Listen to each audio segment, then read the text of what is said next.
sila sa inspirasyon sa mga kubos, sa mga ipol, sa mga taga-uma. Nakahatag sila sa kalipay, hindi lang sa Pilipinas, bilog na kalibutan. Nakahatag sila sa paglaom sa mga tao na wala na naglalaom, you see? Yung mga utod, muna ko na maroon nato, no?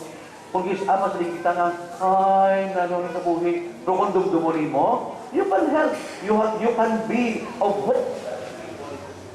Makahatag ka sa paglaom ng mga tao, makahatag ka sa kalipay sa ila, makahatag ka sa inspirasyon sa ila. Kasi hindi ka magsilingan, wala kakit mag-ibo. Hindi ka, ay, wala kakit mag-ibo yan. O, hindi mo na alam. Kahit din na lang.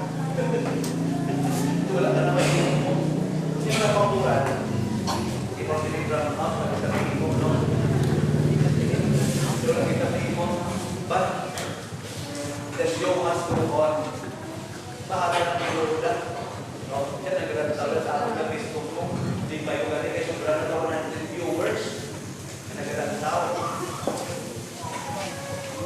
Hindi ba na inspirasyon?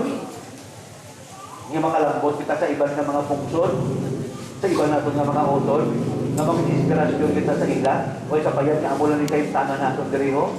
Hindi kita mag-estimate. Hindi ito pag-estimate ito na ano kong galing nga, wala kagit mahimo, may bigado ko, kaya ano ko ni, hindi ka pala magkanta. Ay, nga ang duwa to, hindi man ito kanta ila. Lagapak man ito kanta ila, gadi, nga ang ato to sila. Kasi nagtayo kasi, ay ito nagkagabing luha. Ito kaya nga, ilang duwa ka bata nga to, dako to ang nakita niya nga mga inspirasyon, hindi lang sa kabuhi niya, nga magtulo luha niya to. Kung si artista siya, tungkol sa kalipay, nga paagi sa to, sa ila, nakita sa bilog na kaliputan ang ila makakaya kakayahan. So kabay pa mga pinulungan ng mga utod, yun ang nagubak mo na apon nga mudo sa mga aglaw ba? Nabihagina ng apon nga mudo sa agan, nagubak ang round out, kundi ang round out hindi na makadulog sa apon niya. Hindi niya makapaunta sa apon niya. O binatuon nga nagubak ng apon nga mudo, pero hindi na makaunta sa akong obligasyon niya. So we hope at the pray na kabay pa sa mga adlaw, you could be an instrument of also to the other people. Hindi ko magsilingaw wala akong mahimo yan. Hindi nyo pag-underestimate ang inyong kakugalingon. Kung matignan mo, wala iko'y kasahya, tagpo kumadaan, kakakumadaan. Hindi ka magsiling na. Kaya nga, bisan yung tayo managuro ng bagay, na makasiling nga bisan lang siya mag-yuhong pa lang da, o maghatag na nga. Para sa akon, yung mga tao kinang makabasyag yan. Yung mga tao kinang yung mga talupangod. O yung mga tao yan na hindi man yung mga talupangod, sila ka maghingay pa, pailan sila yan. Kaya, amo lang na? Amo lang to? Ay, pailan na sila yan? And Diyos niya kakita niya sa kinahimo nato niya. Kaya ang pinaka-importante nga bagay, nga maging instrumento kita sa Diyos para sa iban eh. Oh. So we hope and we pray nga kabay pa sa mga adlaw ang Ebanghelyo magkatudlo sa aton nga ang Ginoo lang gid ang makahatag sa aton ang solusyon.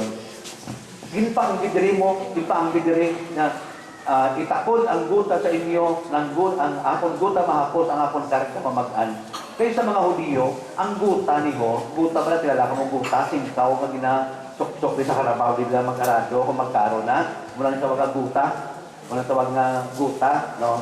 Gasimbolo ina sa mga pagbatas mo, mga pag-antos, mga kabudlayan, ang Ginoo ito, o yun na sa akong lang.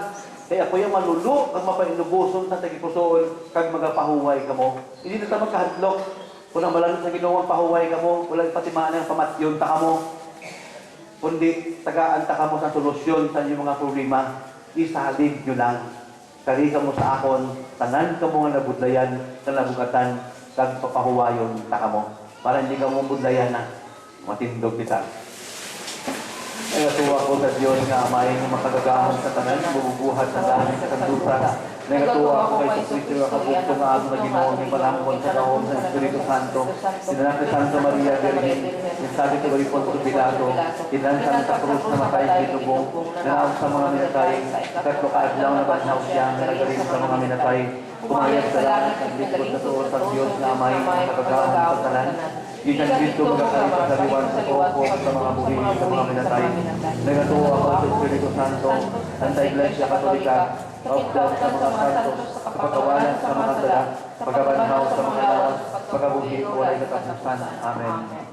Mga muyo kita sa maluluyog na himahigmaon nga amay, na naghanda sa aton sa ring maayo ng mga